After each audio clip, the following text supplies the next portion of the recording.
That destructive. A guy like Long should not be on the ropes. To McDonald's credit, he's trying to punch in between. Every boxer in the world should be on high alert if they ever find themselves standing across the ring from Naoya Inoue. And with good reason. He has conquered multiple world championships across 4 weight classes and is one of only 3 male fighters in history to achieve undisputed status in 2 divisions during the 4-belt era. His sheer dominance has earned him the nickname The Monster, a title that perfectly encapsulates his raw power and relentless precision. With a staggering knockout-to-win ratio of 89.65%, climbing to an even more terrifying 91.66% in world title bouts, it's no wonder his opponents step into the ring knowing that one clean shot could spell the end. Body, take those legs away.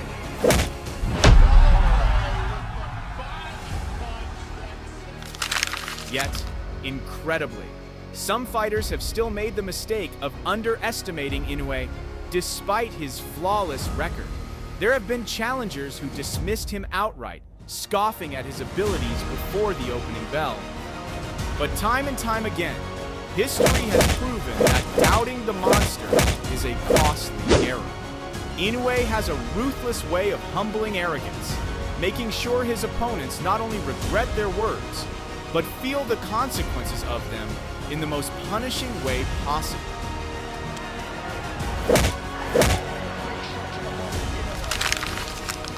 Take this moment, for instance, when Naoya Inoue was set to face Stephen Fulton. But who would have expected Fulton to underestimate him in a pre-fight interview? With confidence bordering on arrogance, Fulton dismissed Inoue as overrated, insisting that he was, without a doubt, the superior fighter. How you think I got here? My skill, my mindset, my speed, my slickness. And guess what? Everybody say I don't got power until they get in there and these guys... But was there any truth to that bold statement?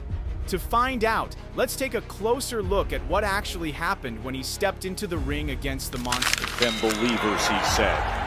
From the moment the referee signaled the start of the fight, both men maintained a measured pace, carefully studying each other's movements and tactics before committing to an attack. But it didn't take long for Inoue to ramp up the intensity. He became more aggressive, applying relentless pressure that forced Fulton onto the defensive, making it clear that he wasn't about to let his opponent dictate the fight. On his bikes, just trying to avoid shots from now. Double jab right. As the rounds progressed, the same pattern continued. Inoue remained in complete control, overwhelming the very fighter who had once belittled his abilities. So now, with the fight unfolding before our eyes, could Fulton's claim still hold any weight? Right now, I know the fight's not over. You know, I don't think he has the punching power. I thought he almost had that round that Inoue just came on in the second half. But again, By the 8th round, Inoue had systematically broken Fulton's rhythm, creating the perfect moment to strike. With impeccable precision, he landed 2 clean shots directly to Fulton's face, sending him stumbling as he desperately tried to regain his footing. Trying to grab the ropes. Backed up into the corner. Here comes Inoue. That destructive, decisive. But the damage had already been done. Fulton, now unable to mount a meaningful counterattack, found himself completely exposed. The referee had seen enough. He stepped in to put an end to the bout, declaring Naoya Inoue the undeniable winner.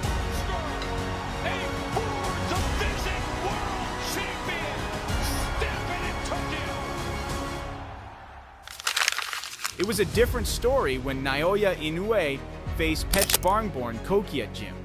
Unlike some of Inoue's past opponents, Koki Jim entered the fight with a level of respect, showing no signs of arrogance before stepping into the ring.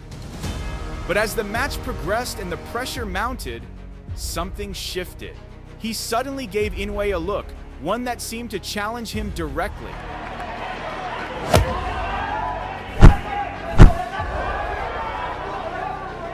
But did this psychological tactic shake Inoue's confidence? Of course not. In fact, it had the exact opposite effect. Rather than being thrown off, Inoue became even more determined to win, unleashing an unrelenting wave of attacks on Koki Jim. ここで川島さん、スイッチしてますけれども、非常に余裕ですよね。 At one point, Inoue executed a flawless combination, landing multiple clean shots in rapid succession. With no room to counter, Koki Jim was left with only one option: to endure the relentless assault.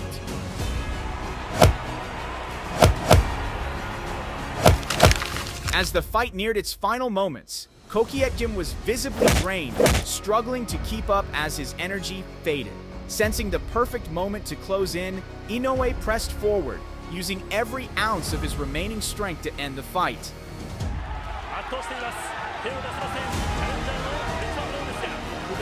In the end, Koki Jim simply couldn't withstand the overwhelming barrage of punches. The pressure was too much, forcing him to surrender. And once again, Naoya Inoue emerged victorious.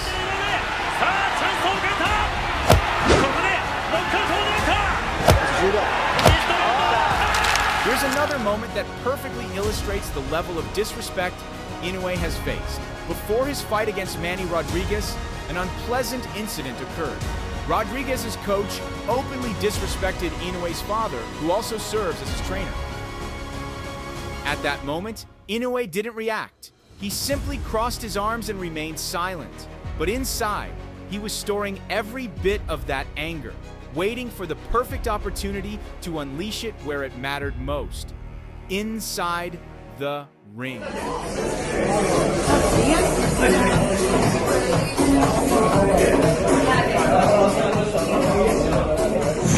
Inoue from Japan in the sparkling shorts. And once the fight began, the result spoke for itself. From the opening bell, it was clear that something was different about Inoue that night. His expression was unusually intense, revealing just how personal this fight had become. He wasn't just looking to win, he was out to make a statement. Within minutes, Inoue wasted no time seizing control. He landed two thunderous punches, one to the body, one to the head, instantly putting Rodriguez on the defensive. Doesn't need to. It's the not great reissue of a having. He on his gum shield and came back with a flow. Right hand comes forward.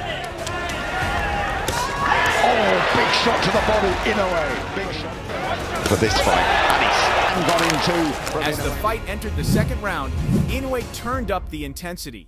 He unleashed a ruthless series of strikes that sent Rodriguez crashing to the canvas, struggling to recover. And the onslaught didn't stop there. Inoue kept pressing forward, repeatedly targeting Rodriguez's face with pinpoint accuracy, determined to finish the job before the round ended. At the peak of his assault, the referee had seen enough. With Rodriguez unable to defend himself, the fight was stopped, securing yet another dominant victory for the monster.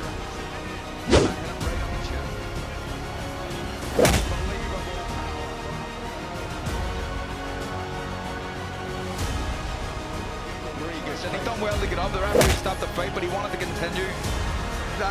Rodriguez.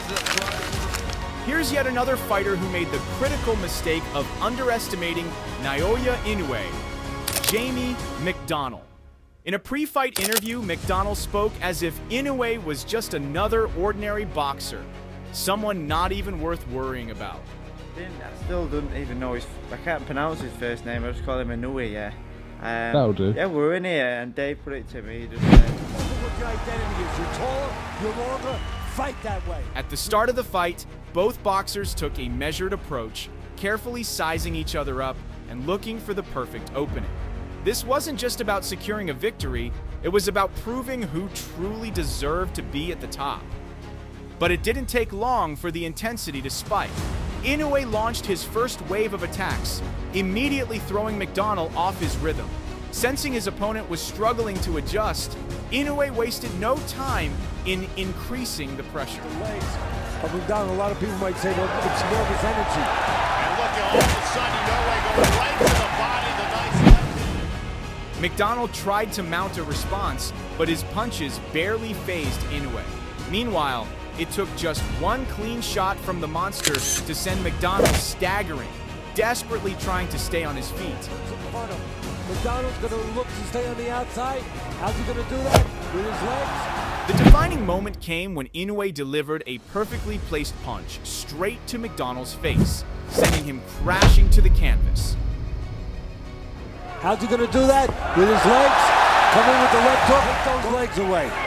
Clearly Inoue with the body punch that sends McDonald. 87. With McDonald unable to recover, Inoue wasted no time finishing the fight. He unleashed a relentless barrage of strikes, leaving the referee with no choice but to step in and stop the bout. And just like that, the monster claimed yet another dominant victory. That's exactly what he did. This whole country is...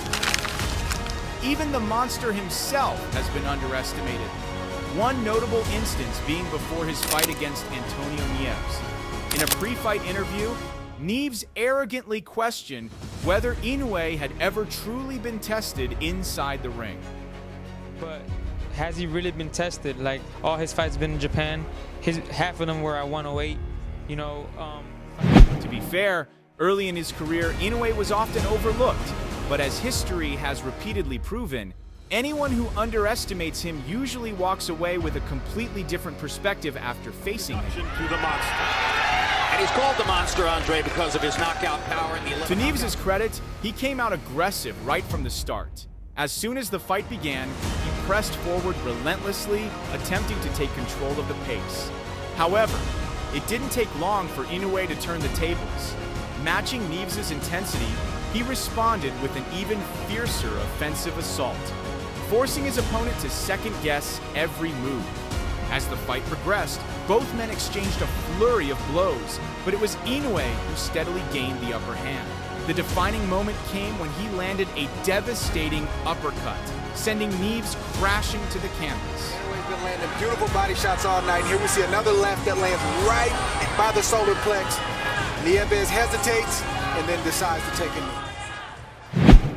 That said, Neves proved to be incredibly tough.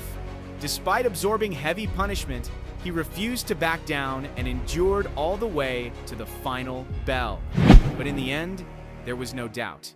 Inoue secured yet another dominant victory, further cementing his reputation as one of the most feared fighters in the sport.